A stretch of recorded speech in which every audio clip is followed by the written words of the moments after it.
I think we're all really excited about the complete redesign of the Allwater.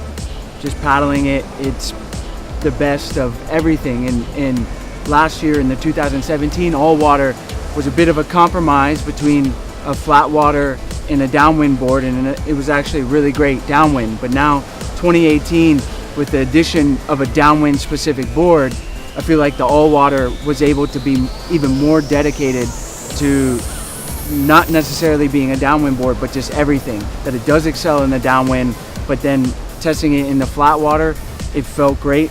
The entry is nice and clean, the acceleration is there, but then we get it out in the really choppy stuff, and it feels like as good as any choppy water board I've ever paddled. I mean, I don't know about you guys, but I think it's just gonna be my go-to board that I know I can show up to any race, no matter what the conditions are, and be competitive with the best out there.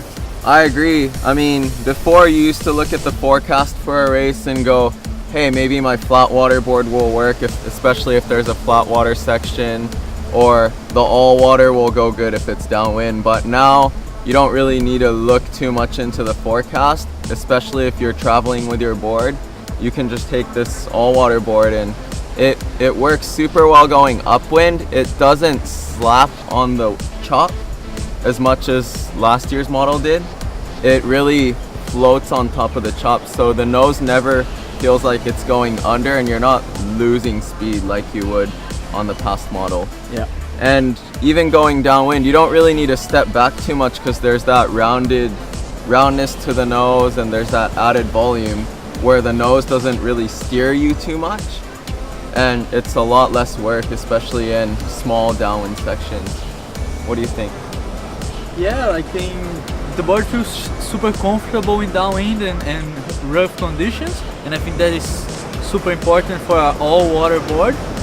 And it's still super fast in flat water. I think like whenever you're going to a competition, or if you just live in a place where you never know how the conditions are going to be, it's windy some days, there are surf races or something, this is the board like that you will have if you don't, like if you're gonna have, if you just paddle in a lake where it's super flat, or if you live in Maui, it's downwind, but it's not most of the people. Most of the places the conditions are always changing, and it's not that constant. So yeah, if you want a board that will work for everything, I think that's the best shape for sure. The front part of the board, we keep a very round deck to make sure the water just runs off when the waves run over the board. In front of the cockpit you see slightly fuller deck shape. We're trying to achieve that the water doesn't even get in the cockpit, it runs off before that. That way no water can reach the cockpit and makes the board feel very light, because you don't carry any water with you. Towards the tail we have a quite thick tail again for enough volume, but with a constant race, so you can move around the board very easily. We stayed with a very narrow nose outline, but to make sure that the nose glides up very easily in rough conditions. The entry of the radius is a lot fuller than compared to the flatwater board. Flatwater board is very sharp and piercing, and this has a very full radius. It was amazing the difference it made, because the board just glides up immediately, and you still have the very narrow nose for low resistance when you're paddling. So it's a great compromise, and the result was unexpectedly good. I didn't imagine that it made such a difference, just that small change on the nose. So the board, first of all, is super easy to ride, very forgiving, and it just stays out and you keep your speed up very easily. So I guess what we're trying to say is, if you're looking for one board for all the conditions and you want to be competitive, check out the 2018 Allwater.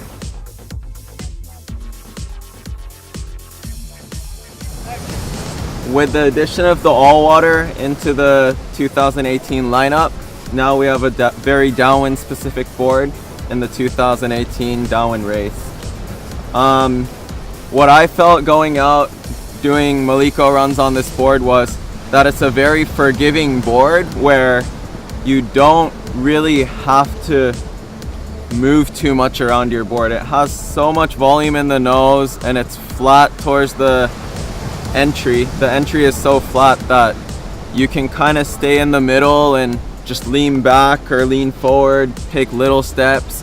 which is great in smaller bumps, but when you need to step back in the bigger bumps, it's super stable, and the tail is super narrow that you can really steer the board, surf the wave, where if the tail is too wide, it takes a lot of work to steer the wave onto the next bump. So this board is such a forgiving board, and it's super easy to downwind, which makes it a lot of fun. Yeah, I agree. Like when testing the boards in the Canaries, we were doing a few runs in between Lanzarote and Fuerteventura. It's like in between two islands in the middle of the Atlantic. One of the most difficult downwinds I ever done became one of my favorite ones when I jumped on this board. It's just so you don't have to walk that much, it's so forgiving. It felt like a walk in the park in such a difficult condition.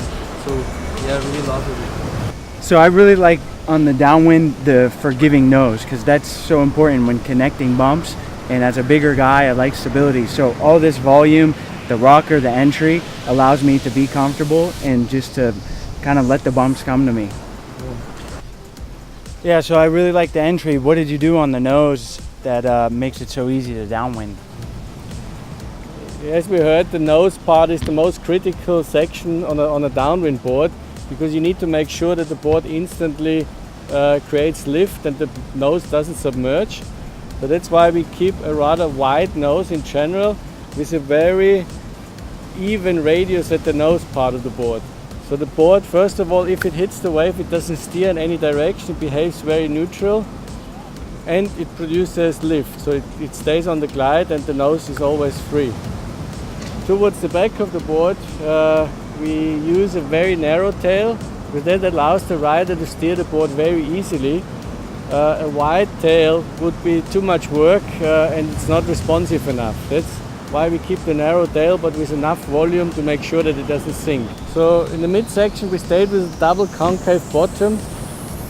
This gives a lot of stability to the rider, especially in the mid part of the board where it's the most width. Obviously you need a shape detail which gives you maximum stability. The tuck line is rounder compared to the other race boards further back, and only towards the tail we use a more defined, sharper tuck line for perfect release.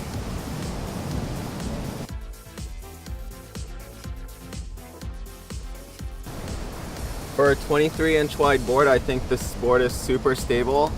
Paddling in flat water, I never feel like I'm gonna fall off, and even in the wash, it feels super stable. And in flat water, it carries speed very well, so you don't have to exert as much as you would on a rounder nose, all water type of board. It really carries the speed, and the board is really light too. The layup feels really light, and it feels good on beach starts.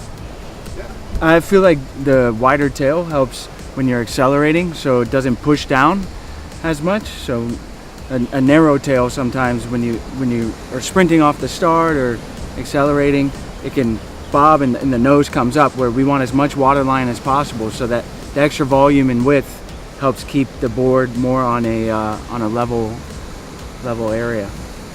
I think it also feels good because when you're sprinting, a lot of boards, like an all-water kind of board, wants to start planing and the nose goes up, and once you start getting tired and it comes down, it feels super heavy. But with this board, it doesn't really go up all the way. It's always cutting through water. Yeah. So if you back off a little bit, you don't feel that heaviness that you would feel on other boards. You want that race pace to be able to, like, it feels comfortable. There's a glide. You're not working too hard because the board is not bogging down. But then when you need to sprint to the finish, off the start, to catch a draft, all these instances during a race, there's that other gear. You can't stay there the whole time because you'll get too tired, but the board, it's not incredibly hard to get it up there. Exactly. And that's a nice feeling.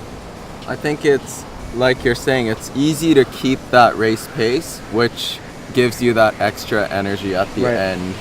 Because there's always, if it's a flat water race, there's the speed that you're gonna have to keep, and if you can work less to keep that speed, you're always gonna have an edge at the end. And it kind of comes down to that at Flatwater races these days, you know? Well, it's drafting the whole time. So, I mean, most races, you're not going to pull away. It's not really smart race strategy, you know, no matter how fast you are. So you're drafting, you're in there, but even off the start, you want to maneuver and have that speed to get high in the draft pack. And then, like you said, being able to stay there with relatively low energy. And then the last 1 kilometer or whatever it is, when everyone splits, you got the energy, the board's going to have the speed, you know, that you're able to take it up to that next gear.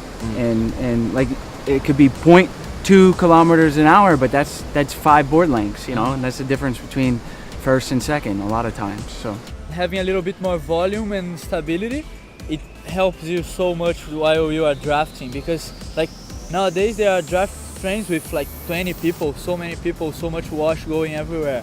So with the stability, it helps you so much to be comfortable on the draft.